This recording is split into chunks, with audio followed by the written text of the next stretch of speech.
Boa noite a todos. Mais uma vez, nós gostaríamos de agradecer aí pela participação de cada um de vocês. Então, né, desde já, temos de agradecer aí a participação de cada um de vocês. E, na medida do possível, nós vamos estar falando um pouco sobre esse tema que é de extrema importância. Gente, olha só, então, hoje nós vamos falar sobre a lei de igualdade, conforme nós já vimos mencionado aqui, e nós não poderíamos deixar de falar aqui do nosso grande sociólogo, pedagogo emérito, Jesus.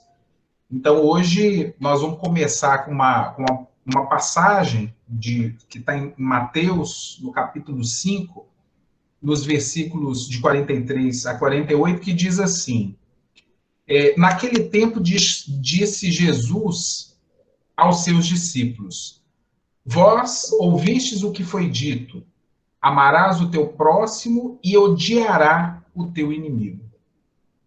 Eu, porém, vos digo, amai os vossos inimigos e rezai por aqueles que vos perseguem.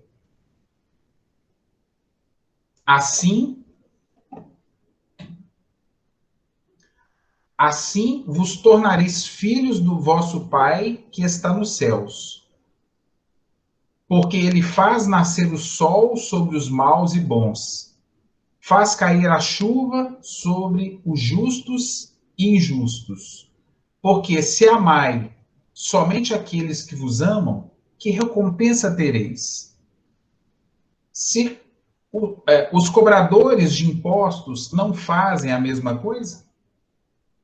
E se saudais somente os vossos irmãos, que fazeis de extraordinário?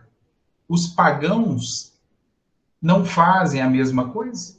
Portanto, sedes perfeito, como perfeito o vosso Pai Celeste o é. Então, nesse caso aqui, nós vamos começar a fazer algumas reflexões sobre a lei de igualdade, mas nesse contexto é extremamente importante que a gente defina e esclareça algumas considerações básicas sobre alguns aspectos que nós vamos estar falando hoje. E o primeiro diz assim: o que produz a diferença e o que produz a desigualdade?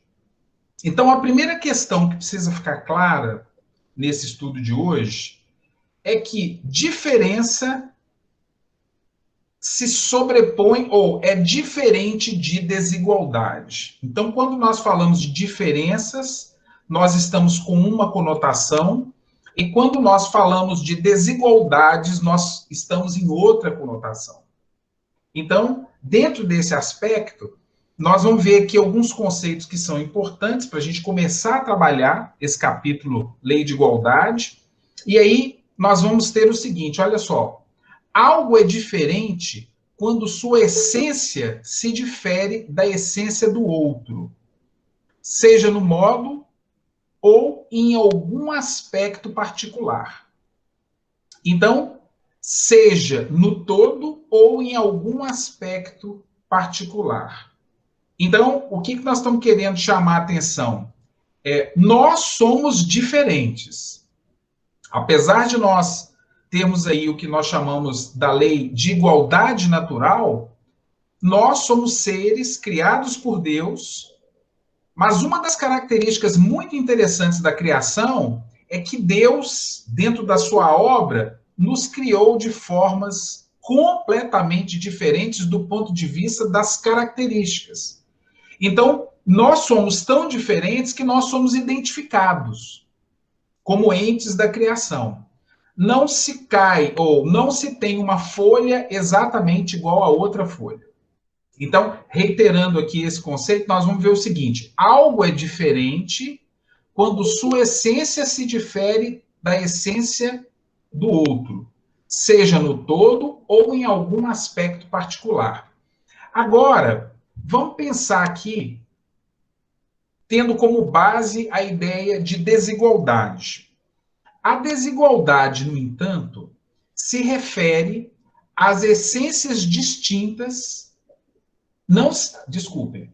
A desigualdade, no entanto, não se refere às essências distintas, mas sim a uma circunstância que privilegia algo ou alguém em relação ao outro, independentemente de os dois serem iguais ou diferentes. Então, esses conceitos, eles são extremamente importantes para a gente conseguir avançar nessa proposta aqui. Então, quando nós falamos em desigualdade, nós estamos considerando seres naturalmente diferentes, de cor diferente, de raças diferentes, de culturas diferentes, mas que por algum motivo não são dados a ele as mesmas oportunidades. Então, quando isso é caracterizado, aí sim nós vamos falar em desigualdades. Então, entender que nós somos diferentes, e aí nós vamos ver na questão de Chico, quando ele nos fala, e aí os nossos amigos lá de Pedro Leopoldo, o John e outros, né, o próprio Eugênio, que esteve conosco aí nas semanas passadas, eles sempre vão reiterar esse respeito às diferenças que nós devemos ter. Mas, a partir do momento que essas diferenças causem uma imputação, ou seja, uma negação às oportunidades vindouras, aí nós vamos entender que nós estamos no aspecto das desigualdades. Então, essa é uma das questões assim, extremamente importantes que nós temos que compreender.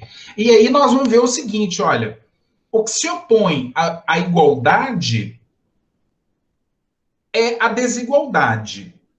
E que se opõe ao igual é o diferente.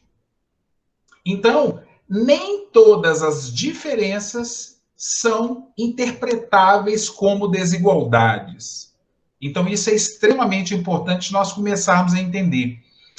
As diferenças, elas são salutares para o crescimento da humanidade.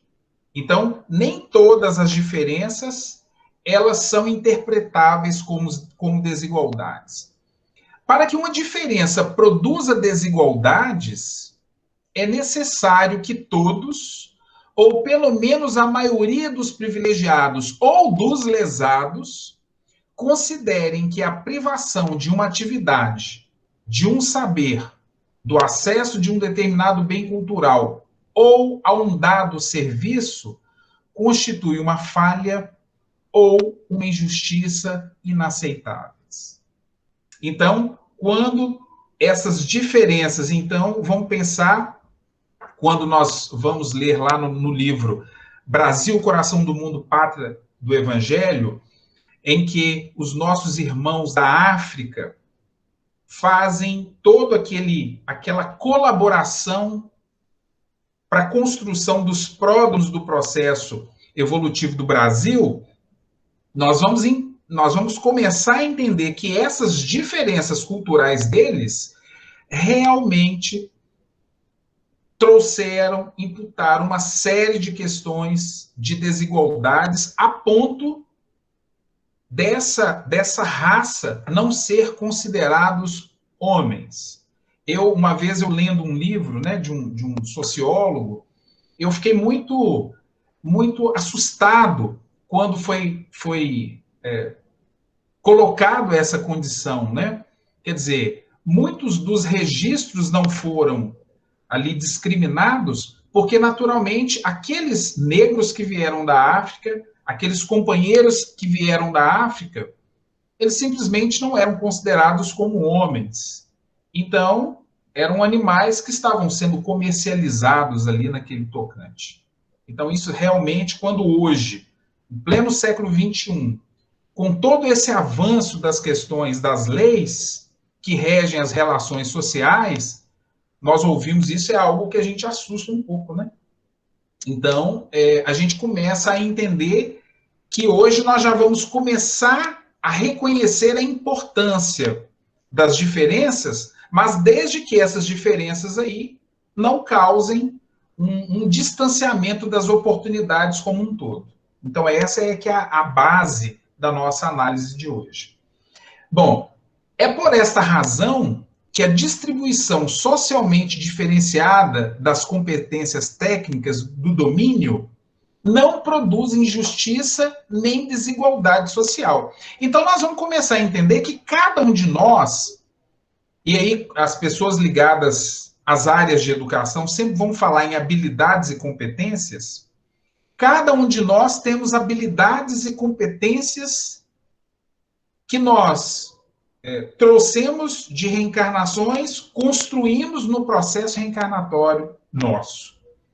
Então, nós vamos começar a entender que, à medida em que essas diferenças começarem a somar, então, eu vou ter ali um médico, eu vou ter um engenheiro, eu vou ter pessoas com aptidões para as músicas, para as artes, de uma forma geral, aptidão para as letras, aptidão para a matemática, aptidão das ciências naturais, e aí essa junção de todas essas variações de competências vão fazer com que a humanidade realmente contribua com as experiências adquiridas do outro, né? Então essa é uma questão assim extremamente importante. Então nós vamos começar a perceber que essas diferenças é algo que hoje, por exemplo, quando nós vemos essa imagem de uma criança, ela choca um pouco, né? Uma criança, aí nós vamos pensar nos nossos filhos que estão aqui conosco e de repente eu vejo essas diferenças sociais, as diferenças econômicas, causando essa desigualdade tão gritante que nós observamos, principalmente em alguns países aí, né, nesses dias nossos que a gente tem podido observar. Bom, agora, eu não podia deixar de citar aqui uma questão que eu achei assim, muito bacana, como que a humanidade ela está caminhando, então isso é muito importante, essas diferenças, mas nós vamos falar aqui de uma conferência que aconteceu lá em Bruxelas, a conferência do Instituto Solvay, em que esse Instituto de Física Química, né, que foi basicamente fundado por um químico industrial belga, né, no caso o Ernest Solvay, ele criou essa conferência, basicamente em meados do século XX, quer dizer, 1900 e alguma coisa, né, 1927. E nessas conferências ele reunia as mentes mais brilhantes do mundo. E aí nós temos aqui que nessa conferência que eu gostaria de citar para vocês, que eu confesso que eu fiquei muito assim, muito admirado essas mentes que estão aí, né? Porque são mentes brilhantes. Então, durante um congresso, os físicos mais ilustres da época, eles se reuniram lá em Bruxelas para discutir pormenores da recém-formulada teoria quântica, que hoje nós falamos tanto em física quântica, né? Nos estudos, nas relações, né? Então, o evento ele reuniu basicamente 29 cientistas e desses 17 se tornaram os ganhadores do Nobel nos vários anos que sucederam os seus trabalhos aí. E a conferência ela foi marcada pelo embate entre defensores do realismo científico, com regras rígidas, né?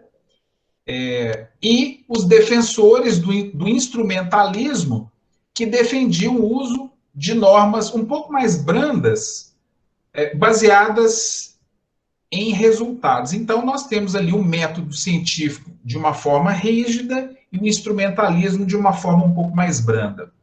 Mas o que eu gostaria de mostrar para vocês é essa imagem aqui, né? Então, o que nós estamos citando? Que já no século XX, 1927 precisamente, nós já vamos começar a perceber que, apesar das diferenças que existem aqui, das diferenças de raça, porque eram indivíduos de basicamente vários países da Europa, né?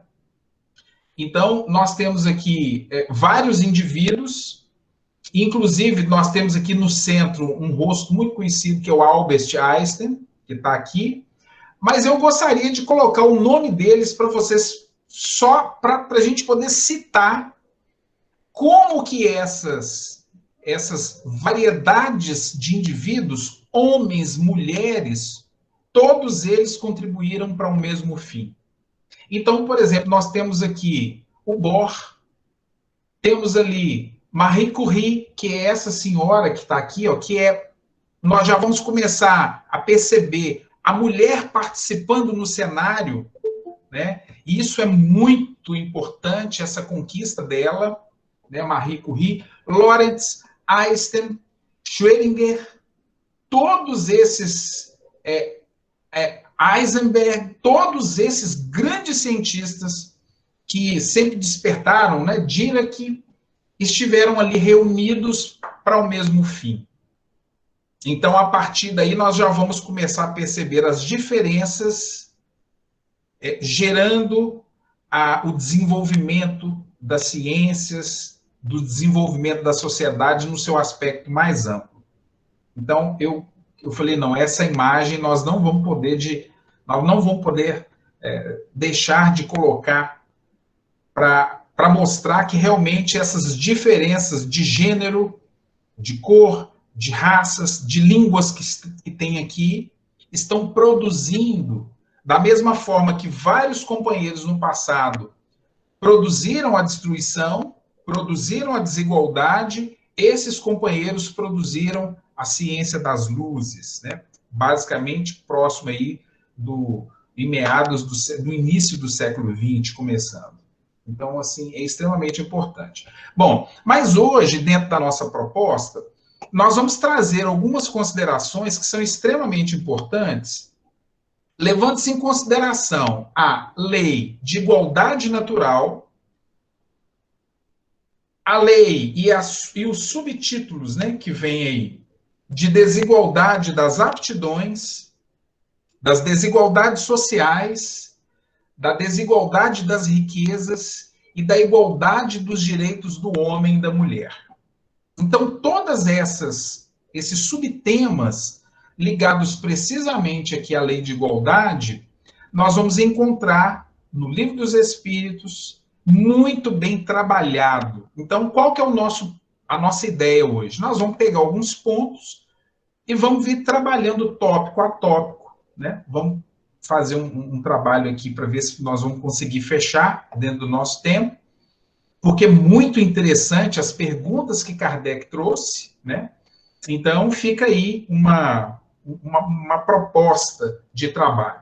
Mas antes de nós entrarmos propriamente dito na questão da igualdade, nós precisamos entender claramente algumas considerações importantíssimas ligadas ao livre-arbítrio que nós já em algum momento trabalhamos. Então, nós temos que entender que o ser humano ele passa por um processo e que a lei de igualdade, ela naturalmente, ela começa a aparecer, ela começa a ser importante nesse contexto a partir do momento que o homem começa a desenvolver e ampliar o seu livre-arbítrio. Então, dentro dessas três fases, a fase de anomia, aquela fase em que o indivíduo, ele basicamente, ele não responde, ou ele não dá conta de responder plenamente pelas características e pelas suas responsabilidades. Então, nós vamos pensar em uma fase bem infantil, né? E aí nós vamos ver que esse termo, ele foi cunhado, ele foi desenvolvido por um dos maiores sociólogos hoje, que nós temos, né? Durkheim, ou Durkheim. E o Durkheim, ele vem trazer nessa anomia a ausência ou desintegração das normas sociais. O conceito surgiu com o objetivo de descrever as patologias sociais da sociedade ocidental moderna, racionalista e individualista. Então, esse conceito de anomia. Depois, nós vamos ver que essa fase de anomia do livre-arbítrio, ela é muito caracterizada pela criança, né?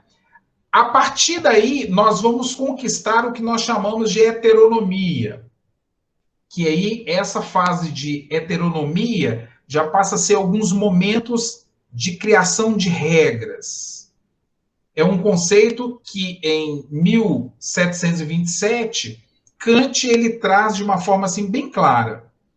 Então, que vem determinar a sujeição do indivíduo à vontade de terceiros ou de uma coletividade. Então, querendo ou não, dentro desses aspectos que nós vamos trabalhar, essa nossa heteronomia, ela ainda, esse nosso livre-arbítrio ainda está sujeito a uma série de regras e que possivelmente os nossos pais são um dos grandes coadjuvantes aí nessas relações. E aí nós vamos ver os adolescentes nessa fase. E à medida em que nós avançarmos nesse nosso livre-arbítrio, nós vamos criar a nossa autonomia. Então, mas para que a gente consiga avançar nesse processo, a lei de igualdade, ela é extremamente importante. Nós precisamos ter as condições para que a gente possa fazer isso. Então, nós vamos começar a perceber a relação direta das leis que compõem o quadro, das leis naturais que o próprio Cristo ele imprimiu nas nossas consciências. E aí nós vamos ter a fase do adulto, né? Então, é uma condição natural que o indivíduo precisa adquirir para que ele entenda essa igualdade, essa condição de se igualar em termos de oportunidades um pouco gerais. Bom, e aí vem, para nós iniciarmos aqui, da lei natural, a pergunta 803, todos os homens são iguais perante Deus? Todos os homens são iguais perante Deus? E aí vem a resposta, sim. Então, essa igualdade que nós estamos falando, não igualdade do ponto de vista físico, do ponto de vista das características mais particulares, porque nós somos diferentes. Mas essa igualdade, ela vem a igualdade natural, ou seja, da proposta nossa de ter o direito de usufruir de todas as leis igualmente, independente das nossas características de cor, raça, credo e assim sucessivamente. Então, nessa conotação e nesse olhar, sim, todos tendem para o mesmo fim. E Deus fez suas leis para todos. Frequentemente dizeis, o sol brilha para todos, e com isso anunciais uma verdade maior e mais geral do que pensais. Então, do ponto de vista da lei natural, a igualdade de direitos é a mesma nossa em relação a que Deus nos concedeu. Agora, cabe cada um de nós, dentro do nosso livre-arbítrio que nós colocamos ali um pouco antes, né, dar conta de, através das nossas aptidões naturais, caminhar e evoluir dentro desse processo. E aí vem um comentário de Kardec, que diz assim, todos os homens estão submetidos às mesmas leis da natureza. Todos nascem igualmente fracos. Acham-se sujeitos às mesmas dores.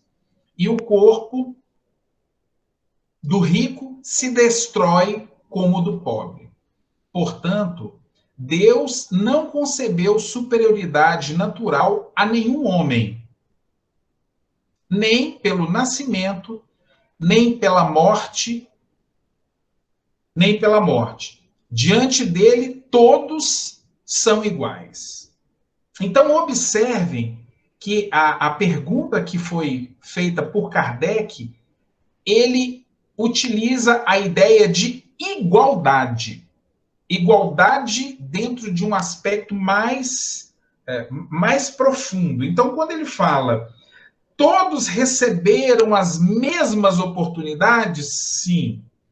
Agora, todos são iguais, ou seja, perante Deus eles foram criados da mesma maneira. A ação da vida de cada um é que os tornaram diferentes. Então, olha que interessante aí. Mas a pergunta de Kardec, ela está bem clara da questão assim, todos são iguais. Todos foram criados da mesma forma, simples, ignorantes, propensos à evolução. Então, assim, é muito importante, muito séria essa consideração.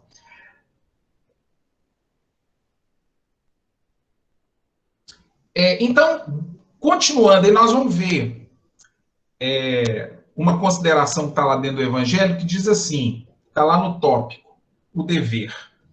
Deus criou todos os homens iguais para a dor. Pequenos ou grandes, ignorantes ou instruídos. Todos sofrem pelas mesmas causas, a fim de que cada um julgue em sã consciência o mal que pôde fazer. A igualdade diante da dor é uma sublime providência de Deus, que quer que todos os seus filhos, instruídos pela experiência comum, não pratiquem o mal, alegando ignorância de seus efeitos. Então, está lá no capítulo 17 do Evangelho segundo o Espiritismo, no item 7. Então, Deus criou todos os homens iguais para a dor, não no sentido para sofrer, né? Mas no sentido das experiências. E aí nós vamos começar a entender que realmente, à medida que o homem vivencia as características mais marcantes da sua vida, ele aprende. Ele constrói experiências. Então, quando nós falamos que os homens, eles possuem experiências diferentes, engraçado, por que a Carol, ela tem uma facilidade para a língua portuguesa? Mas por que de repente, eu tenho um indivíduo que se destacou muito em outra área?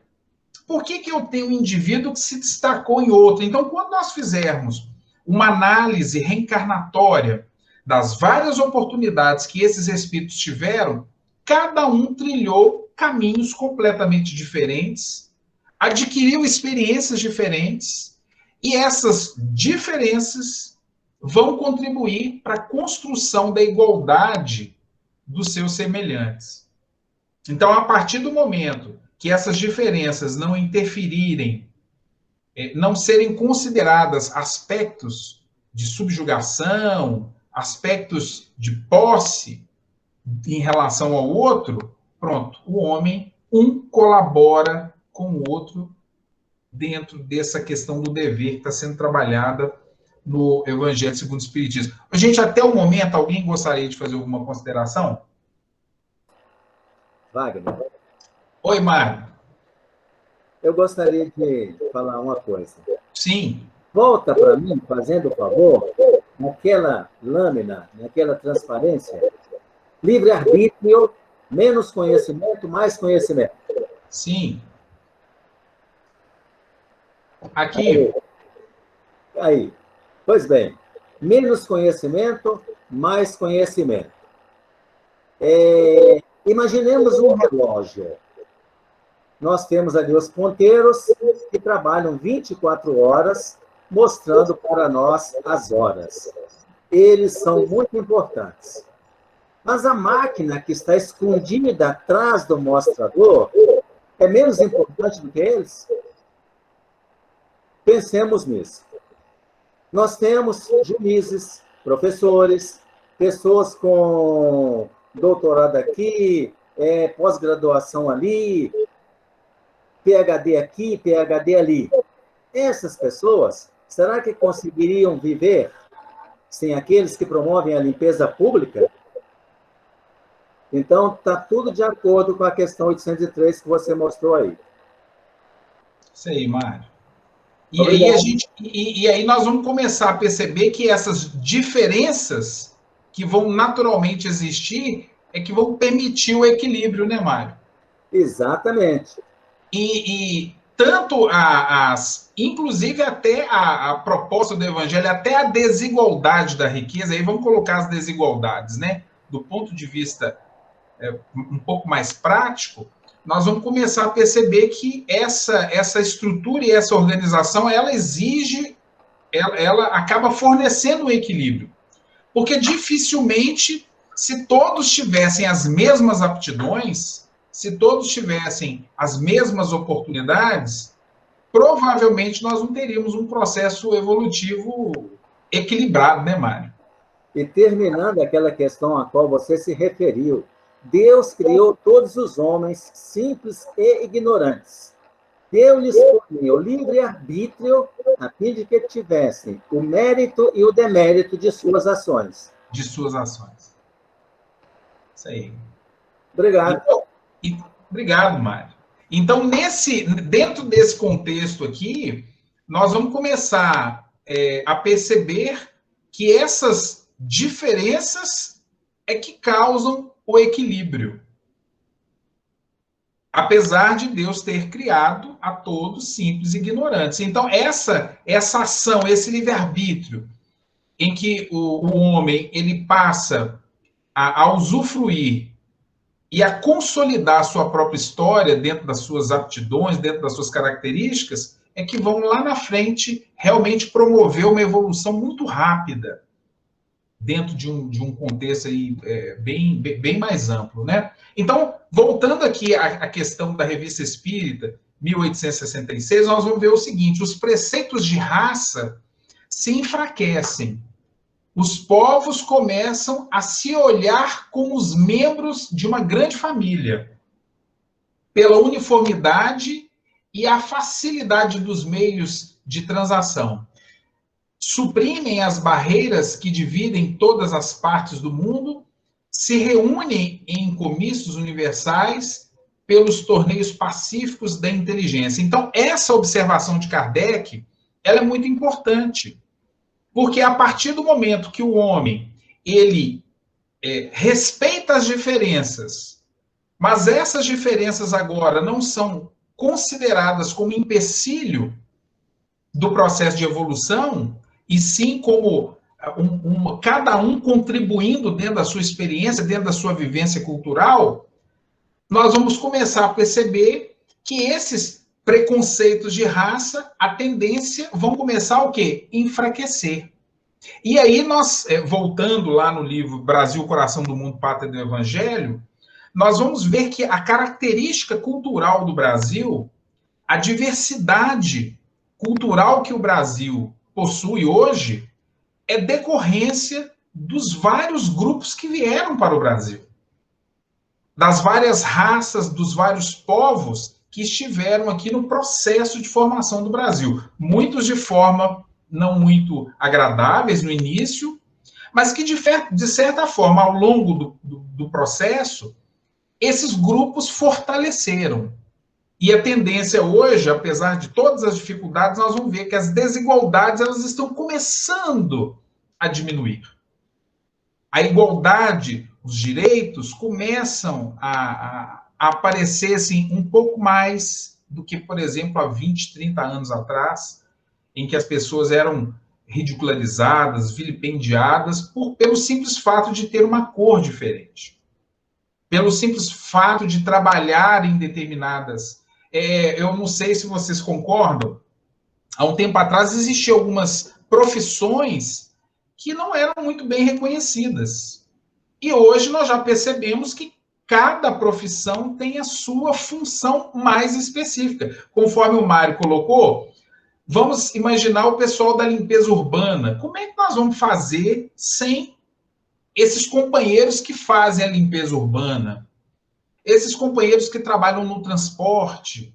Então, nós vamos começar a perceber e vamos minimizar essas desigualdades a partir do que o homem entender a importância de cada ente nesse processo, né? Então, avançando mais um pouquinho, lá no capítulo 7 do livro Céu e Inferno, nós vamos ter o seguinte, olha, injustiça haveria sim na criação de seres privilegiados, mais ou menos favorecidos, fruindo gozos que outros, porventura, não atingem, senão pelo trabalho, ou que jamais pudessem atingir. Então, imaginem se Deus, na sua infinita sabedoria, criasse os seres já com aptidões. Olha, então, esse ser aqui, o Mário que eu estou criando, ele vai ter essa aptidão aqui. Não, mas esse aqui que eu vou criar, ele vai ter essa aptidão aqui. Então, isso seria injustiça. Porque ele estaria concedendo a uns direitos um pouco melhores e a outros não. Então, aí nós vamos começar a entender que, nesse contexto da evolução humana, a diversidade de aptidões vão surgindo à medida que o homem vai adquirindo êxito ou fracassos reencarnatórios. Então, o livro Céu e Inferno ele vai abordar isso com uma clareza muito grande. Ao contrário, a justiça divina patenteia-se na igualdade absoluta que preside a criação dos espíritos. Todos têm o mesmo ponto de partida. Olha que bacana. Todos têm o mesmo ponto de partida. E nenhum se distingue em sua formação por melhor aquinhoado. Numa cuja marcha progressiva se facilite, por exceção, os que chegam ao fim têm passado, como quaisquer outros, pelas fases de inferioridade e respectivas provas. Então, o que significa isso? Quando nós vamos analisar o nosso Mestre Jesus, todos nós fomos criados da mesma forma.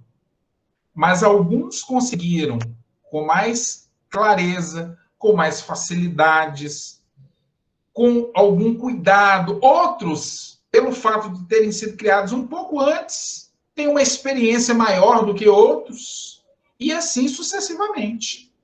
Então, como nós sabemos que Deus ele cria até hoje, ele está no processo de criar, de criação, então nós vamos imaginar que vai existir no decorrer do processo de criação divina espíritos em variados estágios, em variados processos de evolução. E daí, naturalmente, vão surgir as diferenças, né?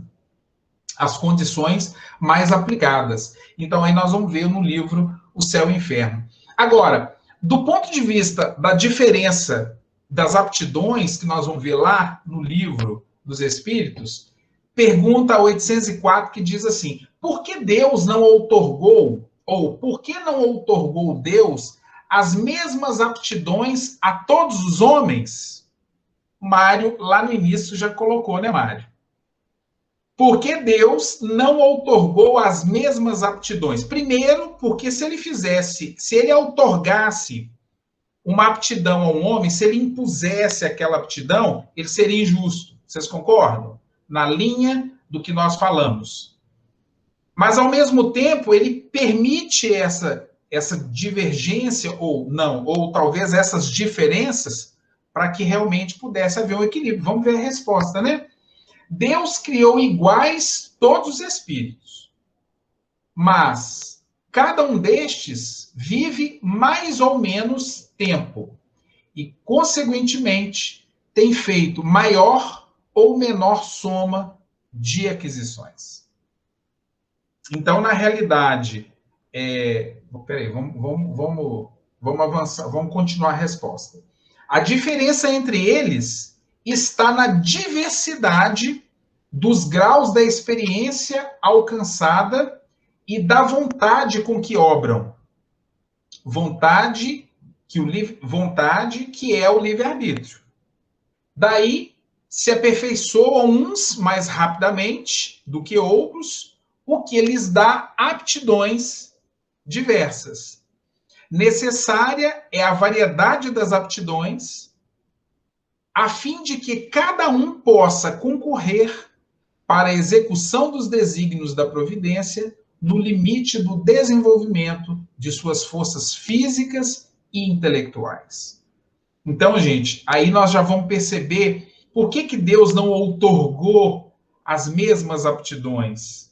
Então, nós vamos entender o seguinte: a partir do momento que ele criou todos, simples e ignorantes, em momentos temporais diferentes, e cada um veio estagiando nas variadas reencarnações, alguns com êxitos, outros não, com certeza está sendo criada aí uma forma, vamos colocar assim, né, metodológica de evolução muito interessante, né? Quer dizer, nós construiremos ou nós construímos o nosso destino.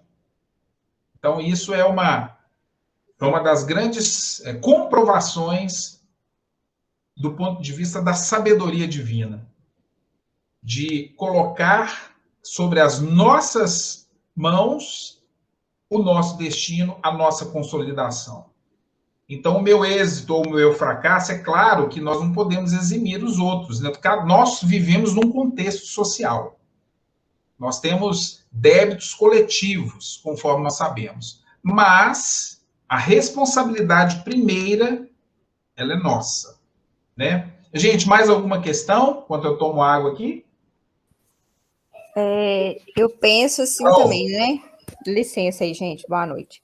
Boa noite, Carol. Eu tenho que vir com a aptidão certa, necessária para a minha evolução. Se todo mundo viesse com a mesma aptidão, tinha que estar todo mundo no mesmo estágio de evolução, né? Então, e a gente sabe que não é assim. Não sei se é isso, né? Carol, mas eu não sei se ficou claro nessas considerações aqui que essas diferentes aptidões que vão surgindo são experiências diferenciadas que cada um vai construindo. Então, por exemplo, se nós estagiamos em determinadas áreas da evolução, então vamos imaginar que eu tive algumas encarnações, eu estou vindo como no gênero feminino. Você concorda que nós vamos adquirir algumas experiências que são um pouco diferenciadas das experiências do gênero masculino. Principalmente essa questão da maternidade, né? Essa condição de ser mãe, de amamentar, de estar próximo. Então, tem algumas particularidades do gênero que é algo particular. Sim. Ou é algo específico, né? Tem algumas situações que é algo particular, sem redundância, né, Carol? Então, assim, nesse contexto aí, nós vamos percebendo o seguinte: então, de repente, hoje, o Wagner é um indivíduo que gosta muito de arte e sociologia, filosofia, física, mas na outra, eu tive algumas experiências em outras áreas. Então, essas aptidões somadas vão construindo o indivíduo. E aí nós vamos começar a entender o seguinte: quando nós pensamos em Jesus, então os Espíritos nos dizem que Jesus fez a sua evolução em sistemas que não já mais existem. Então nós sabemos que o nosso sistema solar foi criado e que ele tem um tempo de vida útil. Então nós vimos isso lá com Ibrahim, né? A lei de destruição, a lei de que na realidade é uma transformação, ela vai permitir que a gente vivencie aqui alguns períodos, né? E que a gente possa realmente adquirir o máximo de aptidões diferentes para que a gente possa consolidar as nossas reais propostas aí. Então, dentro desse contexto que nós estamos falando aí, se Deus chegasse e criasse algumas aptidões, ele poderia favorecer ou prejudicar alguns. Então, essas aptidões naturalmente surgem à medida em que o homem vivencia as suas experiências e tem êxito ou não. Então, ele vai adquirindo. Opa, peraí, deu certo aqui, deu erro ali, e ali ele vai vivenciando, né? Assim, a diversidade das aptidões entre os homens não deriva da natureza íntima da sua criação, mas do grau de aperfeiçoamento a que tenham chegado os espíritos encarnados neles. Deus, portanto, não criou faculdades desiguais. Permitiu, porém, que os espíritos em graus diversos de desenvolvimento estivessem em contato para que os mais adiantados pudessem auxiliar o progresso dos mais atrasados. E também para que os homens, necessitando uns dos outros, compreendessem a lei de caridade que os deve unir. Então, nós vamos ver, por exemplo, algumas passagens, algumas citações dentro da nossa codificação de vários espíritos que vieram de outros sistemas, Capela, Alcione, que estão vindo aqui para contribuir. Então, quando nós analisamos, por exemplo, os povos egípcios, os incas, os maias, todos aqueles povos primitivos que tinham altas tecnologias e que nós até hoje não entendemos, né? Então, a própria ciência hoje tem uma certa dificuldade em entender como que eles conseguiam fazer aquilo. Nós já vamos começar a perceber que esses povos, eles já possuíam diversidades de aptidões, né? Eles já conseguiam trazer em germe e nos auxiliar nesse desenvolvimento aí. O próprio Sócrates, Platão, e esses grandes pensadores que provavelmente desenvolveram todas as suas propostas em outras reencarnações, talvez não aqui, né, na Terra em si. Mário, mais alguma questão? A gente poder avançar? Carol, podemos avançar, né? E aí, dentro da questão, seguindo aqui, nós vamos passar agora para as desigualdades sociais. Então, vem a pergunta 806. A desigualdade das condições sociais é lei da natureza? A desigualdade das condições sociais é lei da natureza? Não. É obra do homem, não de Deus. Então, eu tenho que começar a entender que desigualdade, ela não é obra de Deus. As diferenças, sim.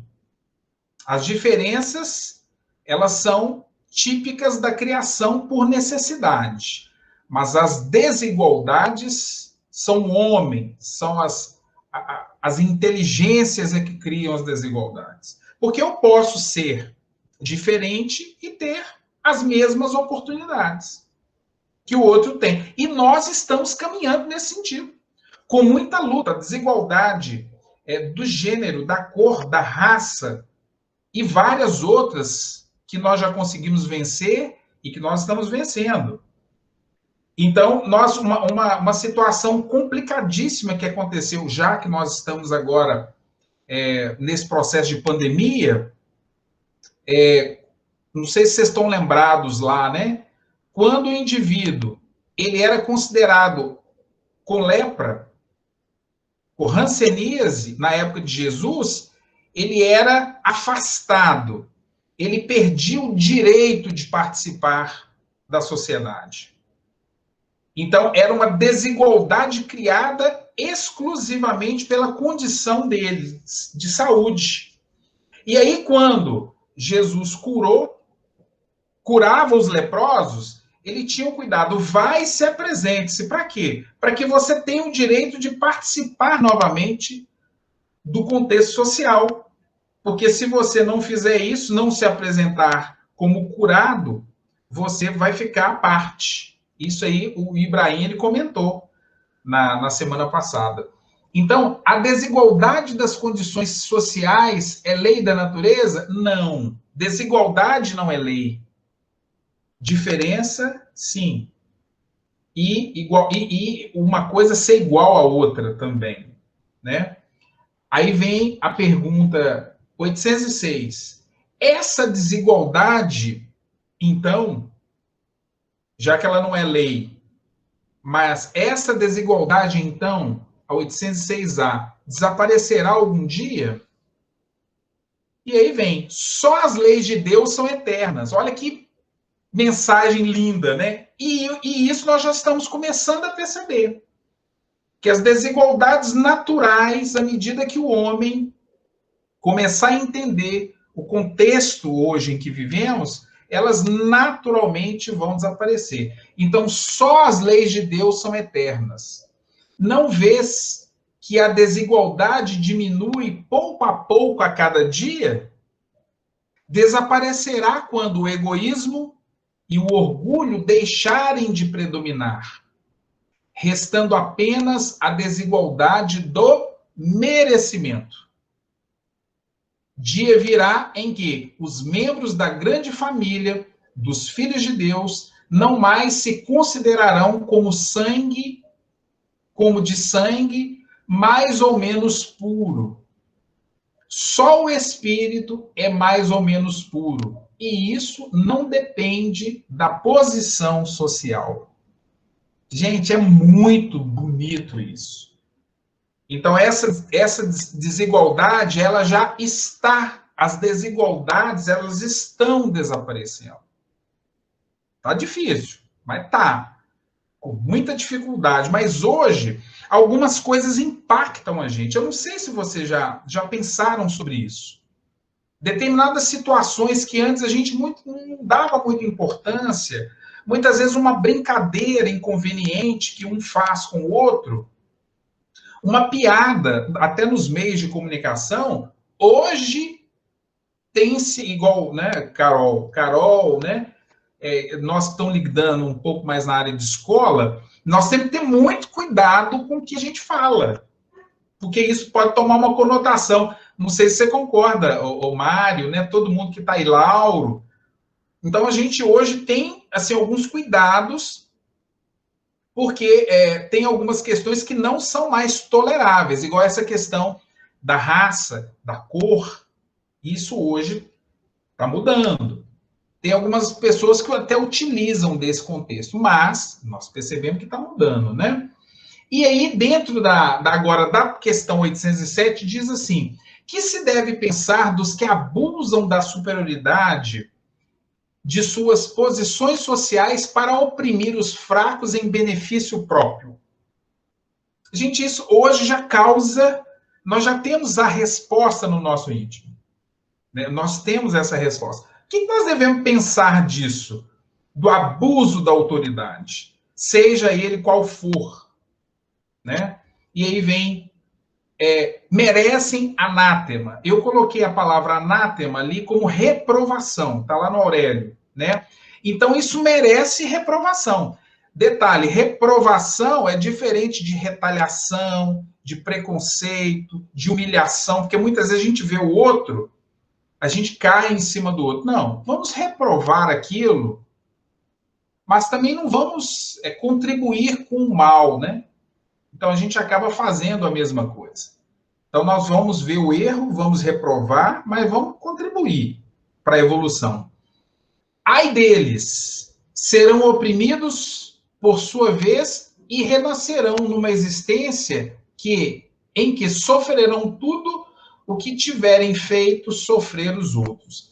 Aí nós temos que entender, agora eu até lembrei de uma situação que Carol falou, nós não vivemos num processo de talião, tá, gente?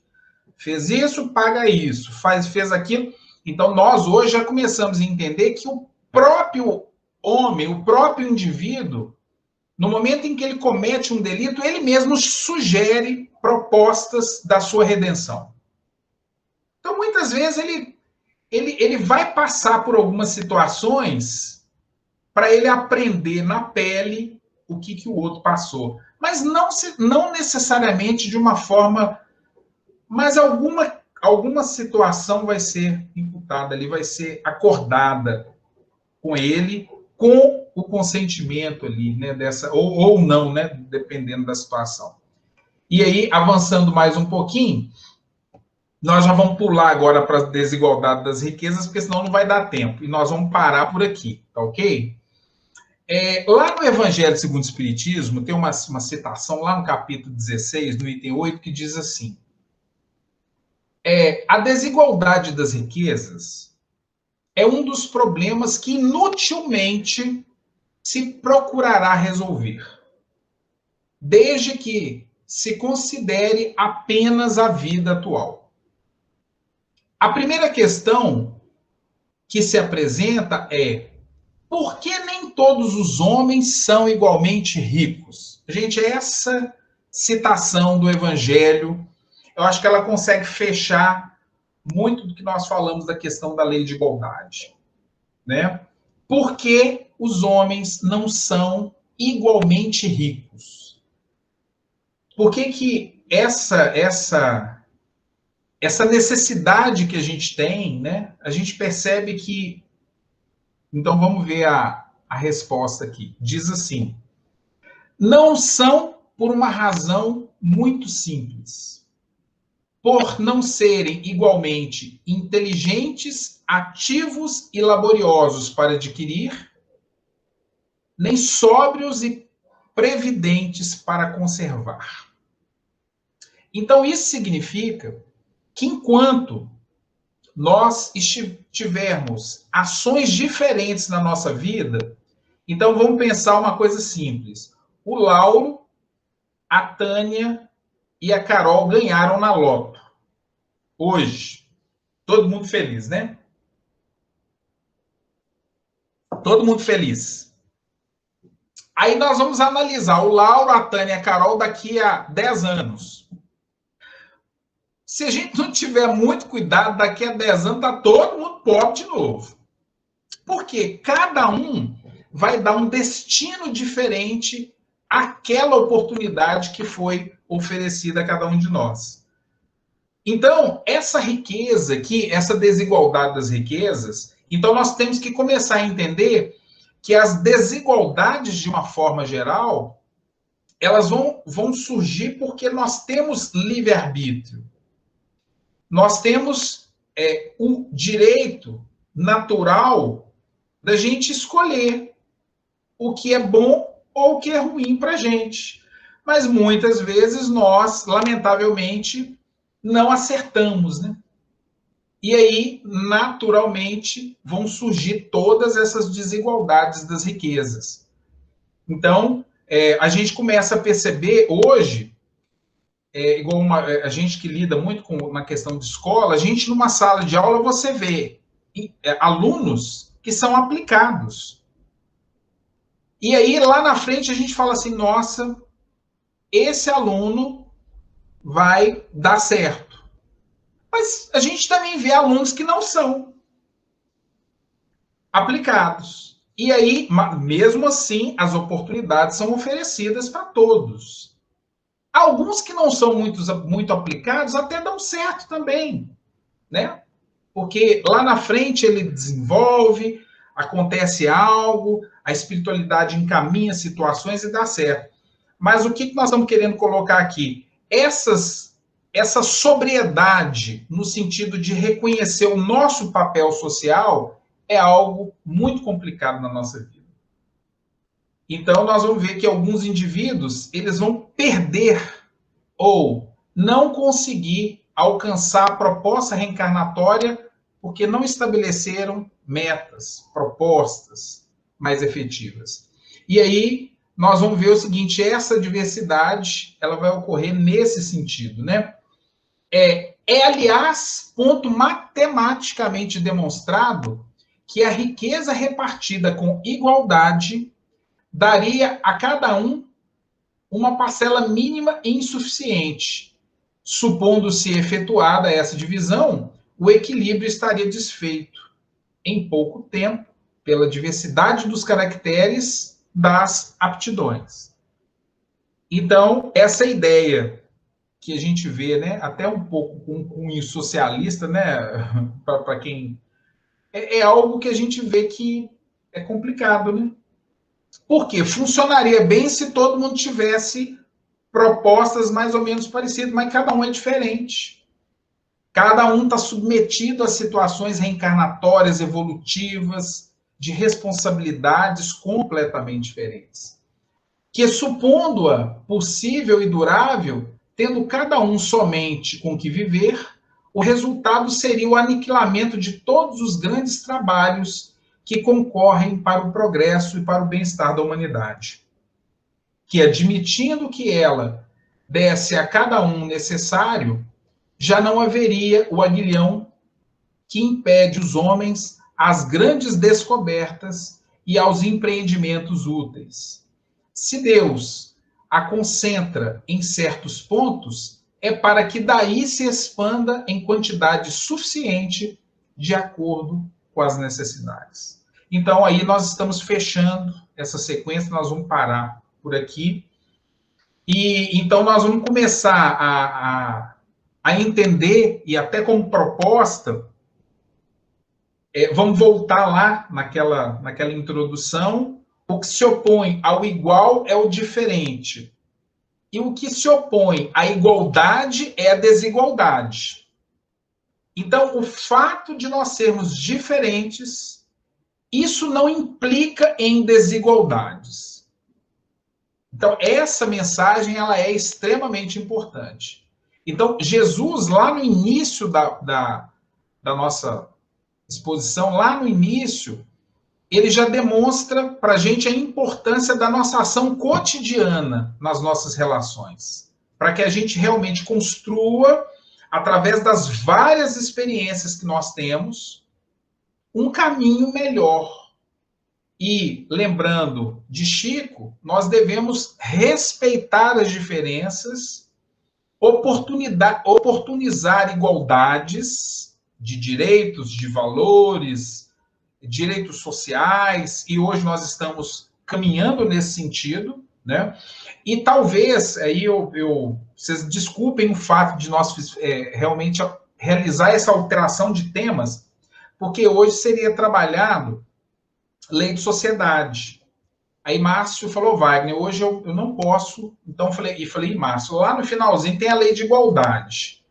Mas nós vamos trazer algumas questões sociais para não perder o gancho, mas vocês vão perceber quando o Márcio fizer a proposta da lei de sociedade, como que essas relações elas vão interferir claramente na questão do nosso livre-arbítrio, nas questões das nossas aptidões, na questão da igualdade e na questão da desigualdade. Então, para fechar aqui, gente, eu gostaria de relembrar alguns anos pós a publicação do Livro dos Espíritos, essas informações chegaram aqui no Brasil, né? E na época, algum tempo, após a publicação, o imperador Dom Pedro II recebeu uma comitiva de espíritas pedindo o fim das perseguições do espiritismo no Brasil. Então, esse relato do fim das perseguições do espiritismo no Brasil, então nós vamos pensar o seguinte, imaginem Kardec, imaginem todo esse trabalho num período em que ainda existia escravidão. Como era difícil estudar doutrina espírita num período em que no Brasil existia escravidão. Quer dizer, os indivíduos ainda não consideravam os nossos irmãos negros ou os nossos irmãos da África, vamos colocar assim, que vieram inicialmente, como iguais no sentido de igualdade, mas diferentes no sentido da raça, né? Então, não consideravam do ponto de vista de igualdade. Então, deve ter sido muito complicado. E hoje, graças a Deus, nós temos essa condição de estar aqui agora, às 20 horas, estudando doutrina espírita, assim como outras religiões no Brasil estão fazendo a mesma coisa. Então, apesar das diferentes propostas de cada religião, nós temos a igualdade dos direitos de seguir a nossa crença, de estudar doutrina espírita, de ter os nossos filhos na escola e assim sucessivamente. Então, desculpem aí, né, nós avançamos aí uns minutinhos, mas numa próxima oportunidade nós vamos falar. Mas eu confesso que é um tema, quando a gente começa a analisar a parte conceitual, a ideia de igualdade, desigualdade, igual e diferente, isso é algo que a gente tem que estar bem afiado, porque senão a gente ainda confunde, né, essas propostas aí. Mas fica o nosso agradecimento. Eu vou deixar aberto aí mais uns 2 minutos. Quem quiser colaborar para a gente encerrar. E no finalzinho eu queria pedir a Miriam para fazer a prece por nós. Mas mais alguma questão, gente, que vocês queiram trazer aí? Francisco, deixa eu pegar todo mundo que está aqui. Francisco, Lauro, Tânia, Edna, Carol, Dona Maria Helena. Tem alguma consideração para fazer antes da gente encerrar?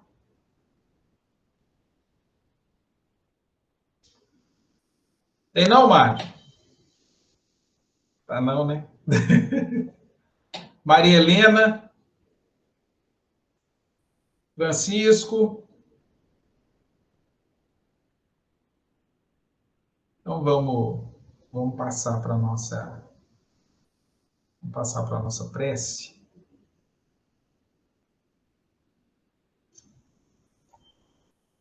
Emília, você faz para a gente, por favor? Vamos lá. Obrigada, viu, por esse estudo aí, foi muito bom. Obrigada a você. Peçamos a Jesus que nos abençoe e nos ampare nesses momentos difíceis. Que em nossos caminhos e ações o Senhor tenha misericórdia de nós. Onde estivermos e com quem estejamos, que o Senhor nos conceda a paz.